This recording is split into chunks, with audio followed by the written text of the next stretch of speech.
84 लाख योनियाँ है ना, 84 लाख योनियों में जन्म लेने वाली 84 लाख प्रजातियाँ जब देह का त्याग करती हैं तो उनकी जीवात्माएँ यहाँ जो सबसे बड़ी कचहरी जो आपको दिखाई है यहाँ पे, वहाँ पे आके खड़ी होती है।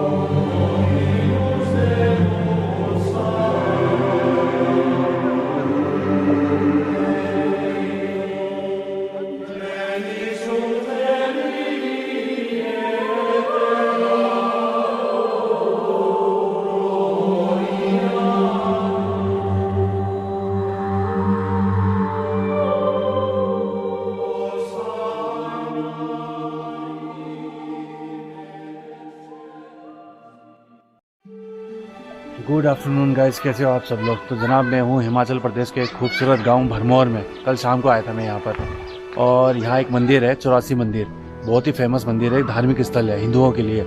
और ये जो मंदिर है 1400 साल पुराना मंदिर है। इसको यहाँ का जो भरमौर का जो राजा हुआ करता था साहिल वर्मन नाम से, उन्होंने 84 सिद्धकों के नाम पर इस मंदिर का निर्माण करवाया था 1400 साल पहले। और यह मंदिर बहुत फेमस है भाई। अगर आप इस मंदिर में आना चाहते हो तो आपको चंबा डिस्ट्रिक्ट में पड़ता है ये, तो आपको चंबा आना पड़ेगा। पहले चंबा आने के लिए आपको पठानकोट रेलवे स्टेशन तक आना पड़ेगा। वहाँ से इसकी दूरी लगभग 300 किलोमीटर की होगी। और कल शाम को पहुँचा था मैं यहाँ पर। यहाँ मैं जैसे ही पहुँचा मैंने होटल नहीं लिया यार। मैंने सोचा होटल लूँगा तो भाई बजट मेरा काफ़ी हिल जाएगा, क्योंकि वो काफ़ी महंगे हैं यहाँ पर। तो मैंने बोला यार धर्मशाला में कहीं रुक जाता हूँ, और यहाँ पर धर्मशाला भी नहीं है। तो इस मंदिर में कल शाम को आया था, अंधेरा हो चुका था। तो यहाँ पे मुझे ना एक भूपेंद्र भाई मिले, मंदिर के पुजारी हैं। उनसे मैंने बात करी तो उन्होंने बोला कि वो कोई बात नहीं, आप ये ना इस मंदिर के पीछे में एक कमरा है, वहाँ पे आप रह सकते हो, जितना दिन रहना रह लो। तो मैंने उनको बता दिया था कि मैं यहाँ पे घूमने के लिए आया हूँ और मंदिर का भी थोड़ा वीडियोज़ वगैरह बनाऊँगा।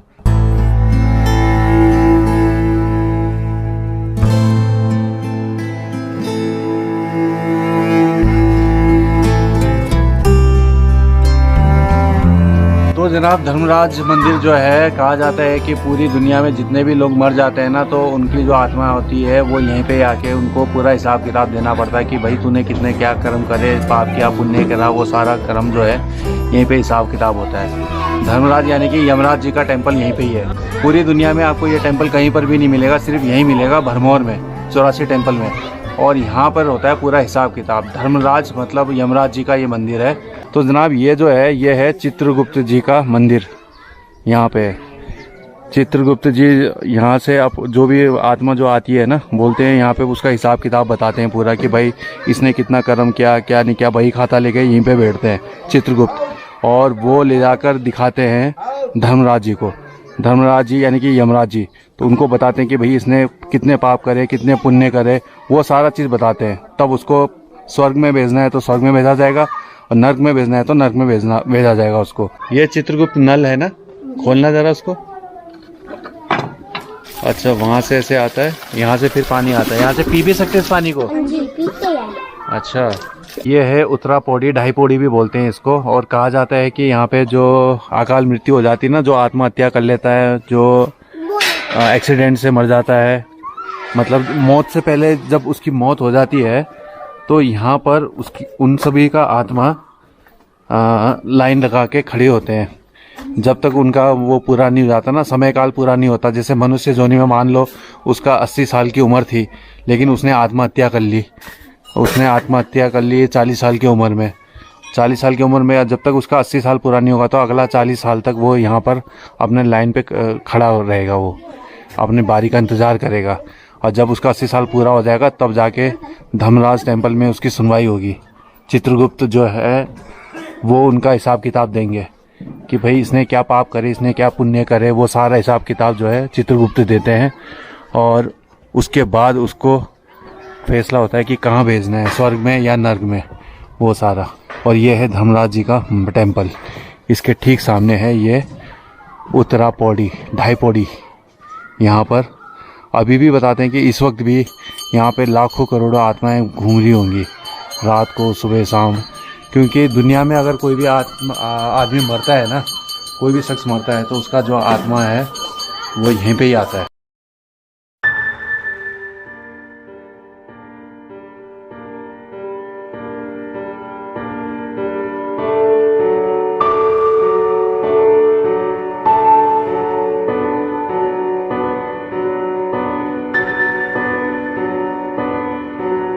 ऐसा ना कि बोलते कि जैसे 84 लाख योनियाँ है ना, 84 लाख योनियों में जन्म लेने वाली 84 लाख प्रजातियाँ जब देह का त्याग करती हैं तो उनकी जीवात्माएँ यहाँ जो सबसे बड़ी कचहरी जो आपको दिखाई है यहाँ पे, वहाँ पे आके खड़ी होती है। तो जो सबसे बड़ी कचहरी जो है जो आपने दिखाई होगी वो आप 3 चिन्ह वहाँ देखने को मिलेंगे आपको। 3 चिन्ह है। 3 चिन्हों में जो पहला चिन्ह है वो जीवात्मा का चरण चिन्ह। जब हम लोग मरेंगे तो हम जब खड़े होंगे तो उस वहाँ पे चिन्ह दिया हुआ है, साइन दिया हुआ है, यहाँ पे खड़ी होगी आत्मा जी, जो मंदिर के बाहर है। हाँ बाहर है जी जी। उसके साथ में उनका जो है पिंडी रूप में दूसरा चिन्ह है, पिंडी रूप में जो चित्रगुप्त जी स्वयं वहाँ पे प्रतिष्ठित है पिंडी रूप में जी। तीसरा चिन्ह मिलेगा आपको वहाँ पे बही खाता बोलते जो बोलते लेखनी पुस्तिका, बही खाता बोलो या लेखनी पुस्तिका बोलो जी। तो बोलते सनातन धर्म की एक अपनी खासियत रही है सनातन धर्म की जी। इसमें क्या है कि बोलते संकल्प देते हैं कि सनातन धर्म में संकल्प शक्ति की बड़ी प्रधानता है। जी। अब अच्छा काम करो बुरा काम करो संकल्प करो ही करो। तो बोलते हैं कि हरिओम तत्सत श्री मद्भुताय महाप्रकाशाय ब्राह्मण ब्रहा कल्पे ब्रही वर्षोत्तम मांत्रे कलयुगम प्रथम चरणे। तो बोलते क्या होता है अगर हम लोग किसी भी काम करने से पहले संकल्प करें या ना करें कोई बात नहीं है, लेकिन जो बेही खाता जो रजिस्टर वहाँ पे रखा हुआ है, लेखनी पुस्तिका बोलो, बेही खाता बोलो या चित्रगुप्त जी की पोथी बोलो, वो बढ़िया जियो टैगिंग करेगी। प्रत्येक उन 84 लाख योनियों में जन्म लेने प्रजातियों का सब पूरा डिटेल निकाल देगी कि भाई किस पर्वत के साथ में, किस नदी के मध्य में, कौन से स्थान पर, किस गोत्र का है, किस वंश का है, किस पक्ष में, किस मास में, किस वर्ष में, किस संवत्सर में इस बंदे ने जो कर्म किया। तो उसके साथ जब खाता खोलेगा उसमें सारा आ जाएगा कि किस गोत्र दादा प्रदादा नाम सब आएगा और फिर उसका चलेगा रिकॉर्ड कि भाई कितना इसने पाप किया, कितना पुण्य किया है। तो वो बताया तो उसके अनुसार आत्माओं का आना जाना चलता है। अच्छा अच्छा। तो ये यहाँ पे तो बाकी जगह है जो इस जगह के जैसे कोई जगह मतलब ये बोलो कि बोलते स्वर्ग स्वर्ग इंद्र लोक स्वर्ग लोक, इस धरती से बढ़कर स्वर्ग लोक और इंद्र लोक मतलब कोई लोक नहीं। क्यों नहीं है? क्योंकि बोलते गंगा सिंधु सरस्वती ब्रह्मपुत्र गंडकी कावेरी यमुना रेवा कृष्णा गोदा महानदी कि ये स्वर्ग की साक्षात नदी है। गोदावरी कृष्णा गोदावरी महासिंधु कहाँ पे धरती भरी तो है। महेंद्र मल्य सही हो देवता स्वरूप सारे जो पर्वत देवता कहाँ पे धरती भरी, धरती भरी। 12 ज्योतिर्लिंग जिस धरती पर हो, 64 भवन भगवती किस धरती पर हो, उससे बड़ा स्वर्ग लोक देवता का लोग तो हो ही नहीं सकता है। इस धरा से बड़ा लोग तो है नहीं, सब धरा में आके सारे विराजमान है जी, है ना जी। तो ये इसी बात कर रहा था मैं, इन सब बातों को आपको तब बता रहा हूँ कि आप जिस जगह पहुंच गए हो आप अपने यहाँ से नहीं आए हो। ये बाबा मणि महेश का बाबा भोलेनाथ का आशीर्वाद है। मैं भी अचानक से मतलब जो है ना मैं एक्चुअली में आप ये सोचो कि आप सौभाग्यशाली हो कि एक साथ आपको 84 शिवलिंग एक साथ ने शिवलिंग होगा। बोलते ब्रह्मा मुरारी सूर्यलिंगम निर्मल भाषित शोभित लिंगम जन्म दुख विनाश लिंगम तत्प्रणवामि सा शिवलिंगम। धन्यवान वो आंख है जो मात्र सिर्फ एक शिवलिंग का दर्शन करे और हाथ वो परम सौभाग्य में जो एक शिवलिंग का स्पर्श करे। हाथ स्पर्शम नयन दर्शनम, हाथ से स्पर्श किया हो, नयन का दर्शन किया हो, सिर्फ एक लिंग का इतना महात्म्य है। तो आप सोचो 84 लिंगों का नयन दर्शन हाथ स्पर्श में आपको कितना महासौभाग्य प्रदान करेगा। मेरा कोई प्लान नहीं था तो आपके साथ आपका लगन लगाओ महादेव साहब, आपको 84 शिवलिंगों का 84 लिंग शिवलिंग दुनिया एक लिंग को देखने उतर जाती है महादेव शिवलिंग को देखना। यहाँ 84 शिवलिंग और एक साथ नहीं ज्यादा 4 4 5 5 6 6 6 मतलब मैं तो बोलता हूँ महादेव के प्रतीक पुत्र से और पुत्री से बोलता हूँ कि इस पावन में शिवलिंग भूमि को आप अपना जीवन सौभाग्य मानो कि इसको मलापिया प्याकर इसका दर्शन करो। मैं मतलब आया नहीं हूँ, बुलाया गया है मुझे। बुलाया गया जी, आपको क्या प्रत्येक उसको महादेव को जिसको आदेश होगा ना वो अपने आप आएगा। रात को उठेगा क्या उसका मन किस परिवर्तित हो जाएगा, किस बात को लेकर खड़ा हो जाएगा कि वो पागल यहाँ पहुंच जाएगा। महादेव का आदेश चिमटा बाबे का चिमटा बसता ना कौन सा।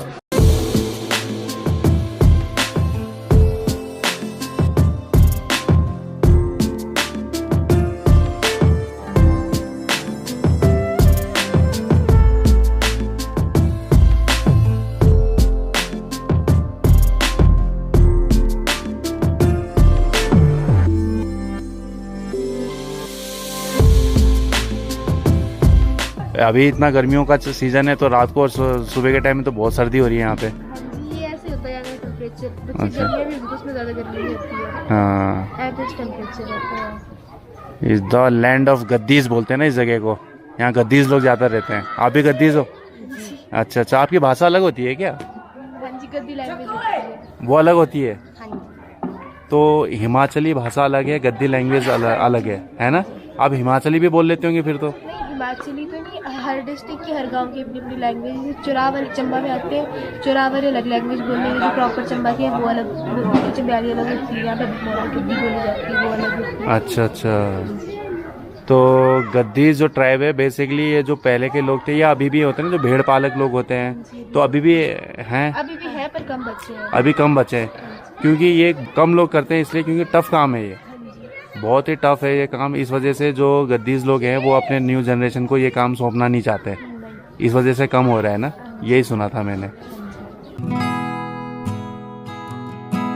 और ये मनी महेश का जो ट्रैकिंग होता है ये तो मई अप्रैल में, मई जून में रखो आप, जून फर्स्ट वीक से मई से शुरू होता है बीच में। Last week. और ये पहाड़ों में जो ये बर्फ अभी है ये मतलब हमेशा ऐसे रहते हैं या हट जाते हैं? मई में निकल जाएगी, मई में निकल जाता है।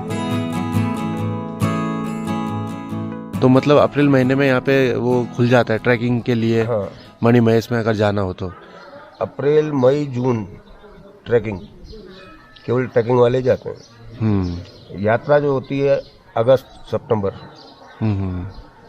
15 दिन की यात्रा होती है। अच्छा। उस टाइम ऊपर देखने का सीन रहता है। चेले लोग आते हैं J&K से भी। तो यहाँ पे अकेले जाना तो मतलब अलाउ है नहीं मेरे ख्याल, कोई ट्रैकिंग कराने वाले जो कंपनीज होती हैं। इस टाइम अकेला जाना खतरनाक काम है।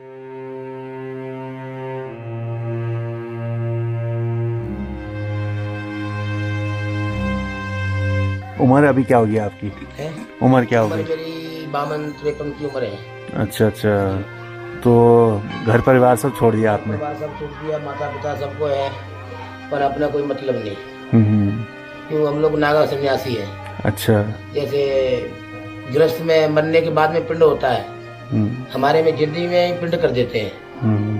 जो भी पिंड होता है जिंदगी में ही हर हर महादेव। अच्छा। तो हम लोग मरे भूत हो जाते हैं। अच्छा। हाँ जी, घर में जाने लायक नहीं रहते हैं। तो हम लोग जंगलों में ही, पहाड़ों में ही अपना भजन, मंदिरों में इधर उधर मतलब घूमते रहते हो। मणि महेश के लिए ये कितने ट्रैकिंग रास्ते कितने हैं? एक तो मेरे ख्याल ये कुकती गांव से होते हुए भी जाता है और दूसरा परिक्रमा हो गया आता है। अच्छा, परिक्रमा के लिए वाया कुक्ति जो होते हैं, हाँ, हनुमान चिला वगैरह होकर के वो परिक्रमा करके आते हैं सीधा गौरी कुंड ऊपर। और दूसरा रास्ता हड़सर से, तीसरा रास्ता यहाँ होली के रास्ते से ऊपर ही ऊपर। 3 रास्ते हैं। अच्छा, तो जब यहाँ पे ज्यादा सर्दी पड़ जाती है तो ये गद्दीज लोग प्लेन में क्यों चले जाते हैं? यहाँ पे चारा नहीं होता ना पशु। अच्छा, वो चारे के ऊपर पूरा बर्फ से ढक जाता है। जब बर्फ पड़ती है तो यहाँ पे जो घास होता है उसमें आग लगा देती है जंगल में। अच्छा। उसमें भी घास होता है ना, तो फिर उस पर पैर रख के पहाड़ियाँ भी ऐसी की ऊपर से गिरेगा बंदा तो। तो ये कैलाश पर्वत में जो शिवलिंग है ना, लोग इसी शिवलिंग को देखने आते हैं। यहाँ पे मणि चमकती है। हाँ हाँ हाँ। तो मणि महेश का नाम क्या कि महेश की मणि। हाँ हाँ, महेश की मणि मणि। महेश बोला महेश की मणि, तो ब्रह्मा विष्णु महेश, महेश भोलेनाथ। तो बाबा मणि महेश की जो है वो मणि है यहाँ पे। तो मणि चमकती है वो जन्माष्टमी से राधाष्टमी, कई बार तो आगे पीछे भी दिख जाती है, तो महादेव के मतलब कृपा रहेगी, दिख जाएगा। नहीं तो ऐसे तो जन्माष्टमी से राधाष्टमी के बीच जो है ये आपको दिखती है। अच्छा। इसके साथ में क्या है कि बोलते ये मणि की बात कहाँ से आ गई, बोले पंडित जी कैसे आ गई? तो हमारे पुरानी कथा के अनुसार क्या बोलते हैं कि जब महादेव के पीछे भस्मासुर दौड़ा था, महादेव को भस्म करने की, भाई पार्वती बड़ी सुंदर लगी है, मैं शादी करूंगा तो महादेव को भस्म करूंगा तभी मेरी शादी होगी। जी जी। तो महादेव वहाँ जब छुप गए थे ऊपर जाके ना, दरछो शिव की फुहार घर की जगह पर मणिमेश के लाश के पीछे। अच्छा अच्छा। तो वहाँ जाके जब ऐसा हुआ तो देवताओं ने सारा देखा कि महादेव कहाँ लुप्त हो गए। तो महादेव तो अपनी योग माया से अंतर ध्यान हो गए, अपनी योग माया से अंतर ध्यान हो गए। देवता पता नहीं लगा पा रहे थे कि भाई अपनी योग माया से कहाँ से अंतर ध्यान हो गए, दिख नहीं रहे हैं। तो सब देवताओं ने सोचा कि महादेव को कोई भस्म तो ही सच में कर दिया है, तभी तो दिख नहीं रहे हैं। तो ये वहाँ पे उस टाइम शिव फुहार में जाके छिपे थे, जो मणि महेश के नीचे शिव फुहार है ना धनछोड़ से ऊपर, वहाँ जाके छिपे थे। अच्छा। तो जब ऐसा हुआ तो सब देवता ढूंढते ढूंढते पहुंच गए ऊपर कि महादेव इस नगरी की तरफ, इस पर्वतों की में चले गई। तो जब वहाँ पे देखा तो महादेव की जो है योग माया महादेव ने खुद तोड़ दी और खुद उनको मतलब दर्शन दे दिए कि भाई मैं कहीं नहीं, मैं यहाँ पे ही हूँ। अच्छा। तो सब देवताओं के पास होती मणि होती, जो देवलोक है सबके पास मणि है, देवी देवता है सबके पास मणि है। अच्छा। सब देवताओं ने अपनी मणियां निकाल ली और महादेव को समर्पण की वहाँ पे ऊपर मणि मिश्रल झील में। उस मणि की काफी बड़ी मणि बनी, लेकिन आज के टाइम में उस संकीर्ण रूप में दिखती है तो काफी विशाल विकराल है, पर संकीर्ण रूप में दिखती छोटी सी मणि। अच्छा। लेकिन सब देवताओं ने उनको समर्पण की थी, वही मणि महेश के नाम से फिर मणि जो है वहाँ पे लोगों को मणि महेश हुआ। अच्छा अच्छा अच्छा। बाकी पुस्तक के लिए करो, ऑनलाइन भी सेलिंग होगी, तो उसमें आप नंबर दे सकते हो, मेरा ये नंबर है। नंबर कौन सा है? 9816। आप कॉल करके भी बुक्स मंगवा सकते हो। अच्छा अच्छा। मैं चाहता हूँ कि महादेव का पुत्र पुत्री हर कोई यहाँ पे पहुंचे और सब शिवलिंगों का जो है हस्त स्पर्शम नयन दर्शनम सदर्शन वो प्राप्त करे। जी हर जी हर महादेव। तो भाई भैया का ये भी शॉप है, ये शॉप भी संचालित करते हैं। हाँ हाँ। ना ठीक है ठीक है। तो इनका मैं नंबर दे देता हूँ गाइस, आप पॉज करके पढ़ लेना। वैसे मैं बता देता हूँ 9816608632।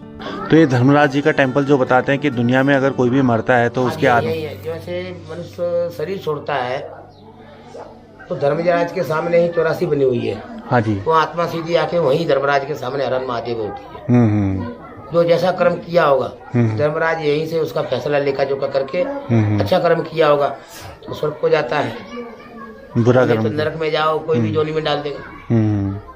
और जो अकाल मृत्यु मर जाते हैं, आत्महत्या कर लेते हैं, उनका भी तो ऐसे कुछ बना रखा है ना। ऐसा है, वो भटकते रहते हैं जब तक उनकी आयु पूरी नहीं हो जाती है, समय पूरा नहीं होता है, जब तक ये 84 के आजू बाजू ही भटकते रहते हो।